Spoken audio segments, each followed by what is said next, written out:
Something is shifting in the unseen realm, and if you are reading these words right now, it is because your soul has been summoned to witness what is about to unfold. The energy surrounding your connection has been dormant, stagnant, frozen in a state of suspended animation for what has felt like an eternity. But beneath the surface, beneath the silence and the distance, a storm has been gathering force. The universe does not move according to your timeline or your desperation. It moves according to divine orchestration, and right now, in this precise moment, the machinery of fate is turning toward you with unstoppable momentum. What has been stuck is about to move, what has been silent is about to speak, and what has seemed impossible is preparing to materialize in your physical reality with a force that will leave you breathless. You have felt it, haven't you? That strange electricity in the air, that inexplicable knowing that something monumental is approaching, that sudden quickening of your heartbeat when you think of them, as if your body knows something your conscious mind has not yet grasped. This is not wishful thinking or romantic delusion. This is your energetic field responding to a shift in theirs. This is synchronicity whispering its secrets through the language of sensation and intuition. The collective unconscious, that vast reservoir of shared human experience that Carl Jung illuminated for us, is pulsing with a message meant specifically for you. What is coming will not arrive quietly or subtly. It will arrive as a revelation, as an act so unexpected and so profoundly out of character that it will shatter every assumption you have made about this connection and about them. Write "I'm ready" in the comments if you can feel this truth reverberating in your chest, if you recognize this knowing, if you are prepared to receive what the universe has been meticulously preparing for you. Inside their mind right now, there is a war being waged between the person they have pretended to be and the person they actually are, between the armor they have worn for protection and the vulnerability that is demanding to be expressed.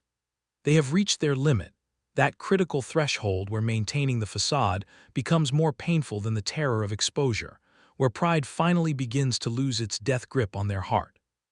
For weeks, perhaps months, they have been convincing themselves that they are fine without you, that they made the right choice in walking away or staying silent, that their reasons for keeping distance were justified and mature and necessary. But the human psyche cannot sustain a lie forever, and what they have been repressing is now rising to the surface with volcanic force. Jung understood this phenomenon when he wrote about the shadow, that part of ourselves we reject and bury because it conflicts with our self-image, and your person has been living in their shadow for far too long. Every time they told themselves they didn't care, the shadow whispered the truth: you are terrified of how much you care. Every time they convinced themselves you were better off apart, the shadow screamed in anguish: you are destroying the one thing that made you feel alive. The shadow does not disappear through denial. It grows stronger, darker, more insistent, until it can no longer be ignored, and they are standing at that precipice right now, looking into the abyss of everything they have been refusing to acknowledge. The defenses are crumbling, brick by brick, excuse by excuse, and what remains beneath is raw and undeniable. They love you, they have always loved you, and the thought of losing you permanently has become unbearable. Pride is finally losing the battle to love, ego is surrendering to truth, and in that surrender they are discovering a courage they did not know they possessed. This is not a small shift or a temporary softening. This is a complete internal revolution, a dismantling of everything they built to keep themselves safe from the very thing they need most. They are working up courage for something big, something that terrifies them so completely that they have rehearsed it 1,000 times in their mind, and still find themselves paralyzed by the weight of what it means. This is not a casual text message sent at 3 in the morning when loneliness overpowers judgment. This is not a cryptic social media post designed to test if you are still paying attention. This is not a like on your photo or a breadcrumb thrown to keep you in orbit while they maintain their comfortable distance. What they are preparing requires them to step fully into the light, to expose themselves in a way that leaves no room for misinterpretation or retreat, to take an action so definitive and so vulnerable that it will fundamentally alter the dynamic between you forever. They are planning something real, something that will demand they show their hand completely, something that cannot be undone or tack. And back once it is set in motion.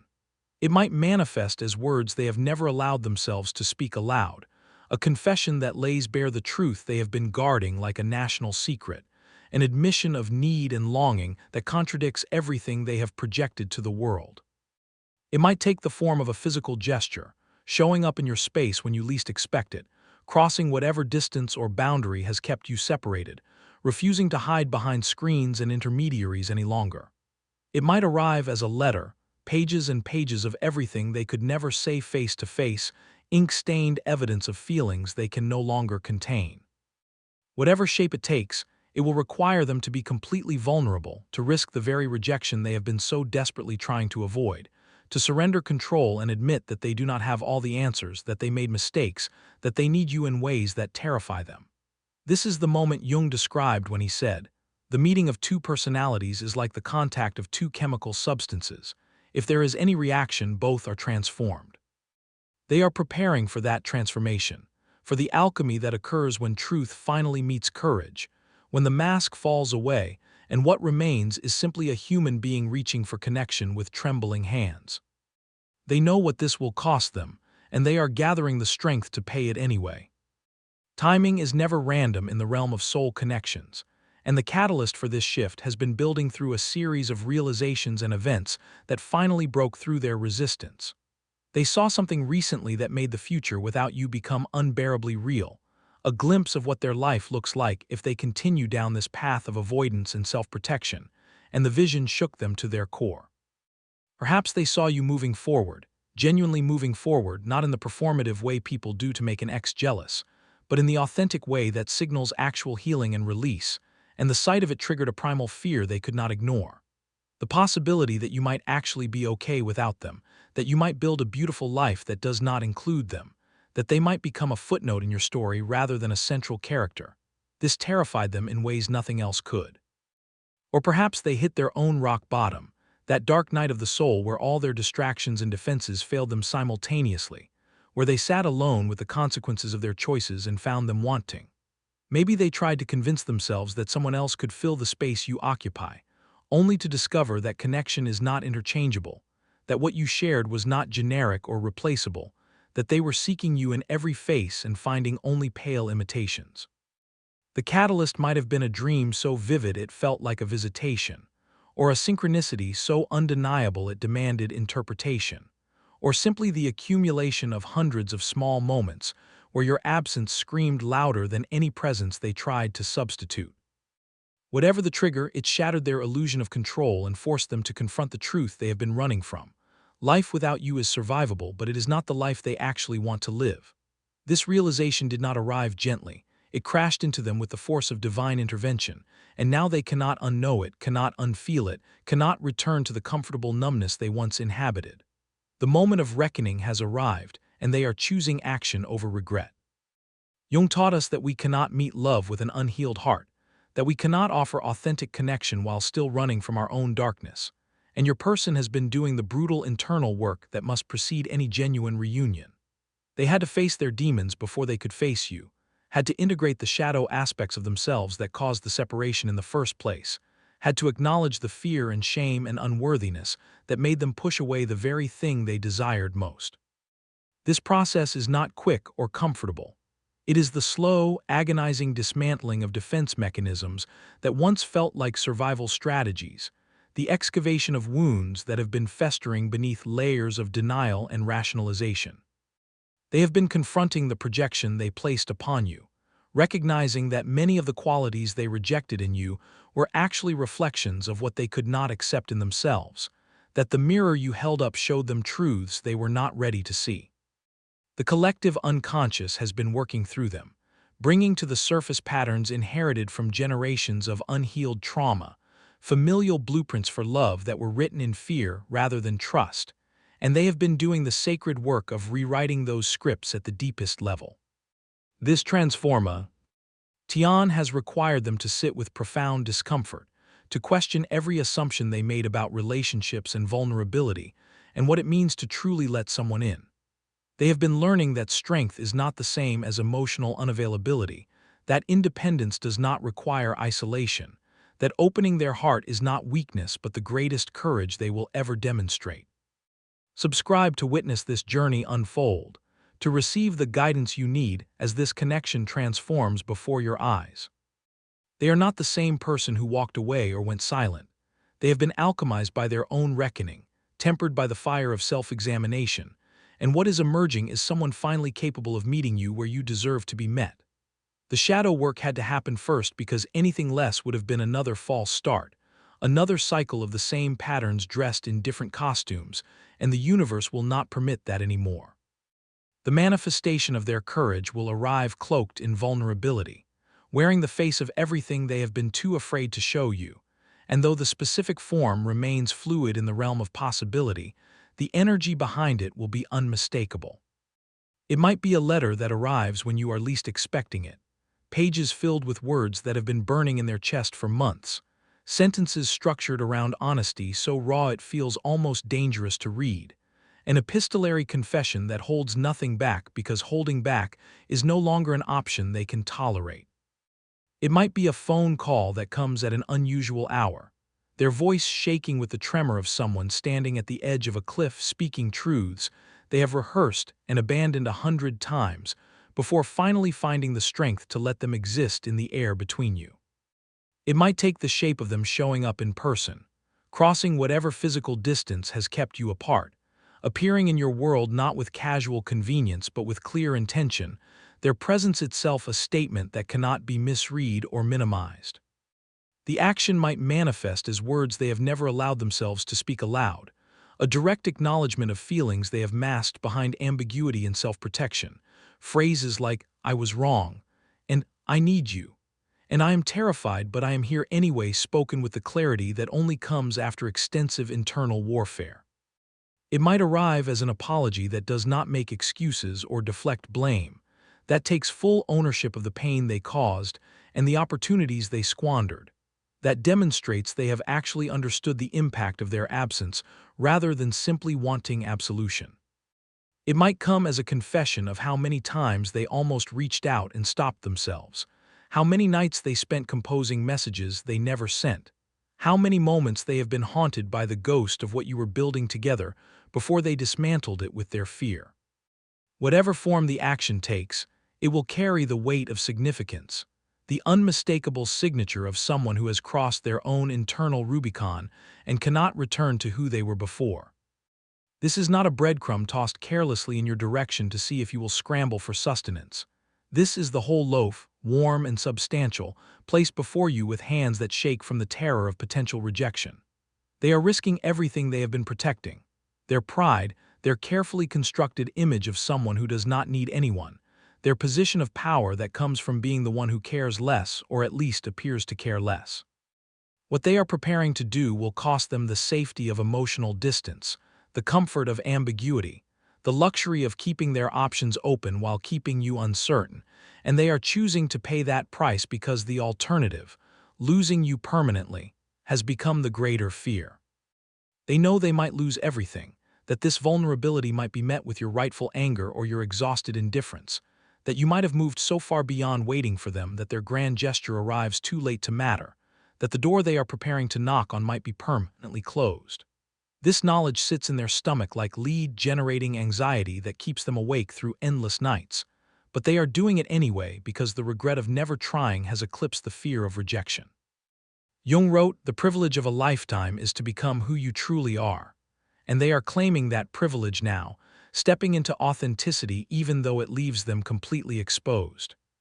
The courage required for this action is not the shallow bravery of grand public declarations or dramatic gestures designed for an audience. It is the deep, trembling courage of private honesty, of admitting need, of saying, "I am not okay without you" to the one person who has the power to confirm their worst. Fear by saying, "I am okay without you."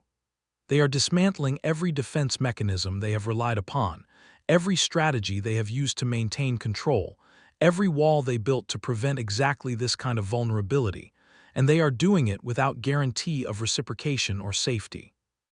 This is the moment where ego dies and soul speaks, where the false self steps aside and truth claims its rightful territory, where years of conditioning and fear patterns are overridden by something more fundamental and more powerful. They are taking the risk because staying safe has become its own form of death, because a life lived behind walls is not really living at all. Real change speaks through consistent action, not just through perfectly crafted words delivered in moments of emotional intensity. And when this shift manifests in your reality, you will be able to discern its authenticity by observing what follows the initial gesture. Genuine transformation carries a different frequency than manipulation or ego testing. It does not arrive with strings attached or conditions that serve their comfort. It does not demand immediate forgiveness or rush you past your legitimate pain. It does not ask you to forget what happened and pretend that distance and silence did not leave their marks upon your heart. Authentic return energy gives you space to feel everything you need to feel, honors your timeline rather than imposing theirs, demonstrates patience where there was once pressure, and shows up consistently rather than sporadically. You will recognize it by their willingness to have the uncomfortable conversations they previously avoided, by their ability to hear your pain without becoming defensive or making themselves the victim, by actions that align with their words over days and weeks, rather than just in the heated moment of confession. Real change reveals itself through what they do when things are difficult, when initial enthusiasm fades and the actual work of rebuilding begins, when they must choose between their comfort and your healing, and they consistently choose your healing. Share this message if you are waiting for real reconnection, not games dressed in the costume of sincerity. Watch for the quality of their accountability, whether they take genuine responsibility or offer explanations designed to minimize their role in the rupture, whether they have done internal work or are simply responding to external pressure like seeing you move on. Notice whether they are interested in who you are now or fixated on who you were when they knew you, whether they approach with curiosity about your growth or expectation that you have remained frozen in time waiting for their return. Authentic change does not attempt to pick up where things left off as if nothing happened. It acknowledges the chasm that was created and commits to the labor of building a bridge across it, plank by careful plank, with no shortcuts or bypasses. Trust your body's response. It knows the difference between truth and performance before your mind can articulate it.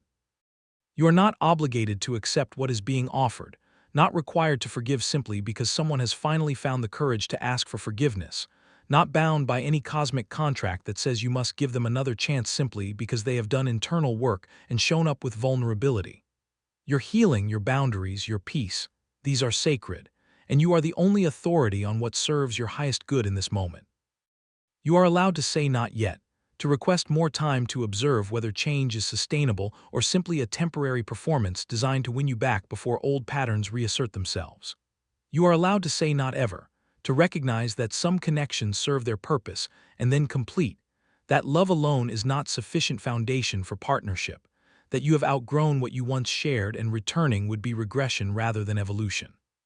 But you are also allowed to forgive and try again, to believe in transformation and second chances, to honor the truth that people can change when they commit to the difficult work of becoming different, to trust that what was broken can be rebuilt into something even stronger if both parties approach with genuine dedication. You are allowed to hold both your pain and your hope simultaneously, to acknowledge what was harmful while remaining open to what might become possible, to set clear boundaries and expectations while still extending grace. Both responses are valid, both are worthy, both honor different aspects of your truth and your journey. What matters most is that your choice comes from empowerment rather than fear, from clarity rather than confusion, from love for yourself rather than obligation or guilt, or the seductive pull of familiarity. Do not accept their return because you are afraid no one else will ever love you as intensely, or because you have invested too much.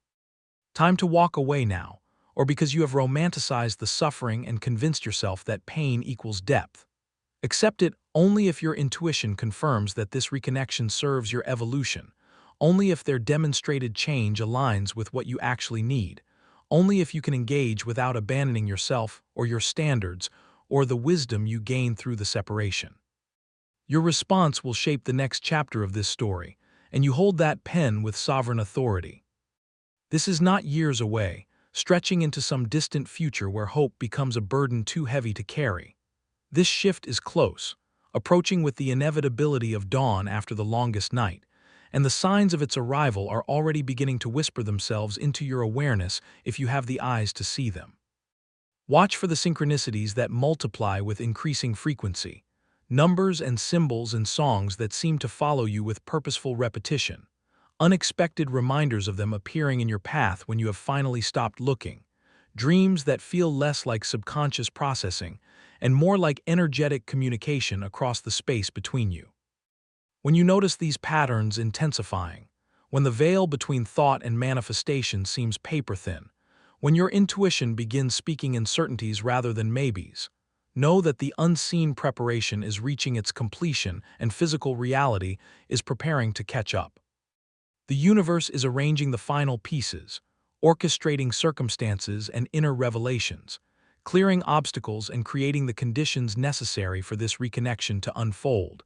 And your only task is to remain open while simultaneously honoring your own truth and boundaries.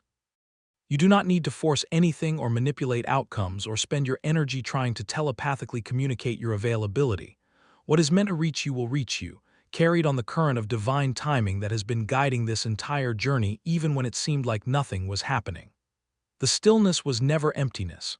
It was gestation, the necessary pause before emergence, and emergence is what comes next. When the moment arrives, and it will arrive, you will recognize it by the quality of inevitability it carries, by the sense that this was always going to happen, and the waiting was simply the crucible that prepared both of you for what authentic union requires. The unexpected is coming, not as disruption but as revelation, not as chaos, but as the natural unfolding of what has been building in the invisible realms while you focused on your healing and your life and your own becoming. Are you ready to receive it? Are you prepared for the validation and the choice and the transformation that waits on the other side of this threshold? The answer lives in your body, in your knowing, and only you can speak it.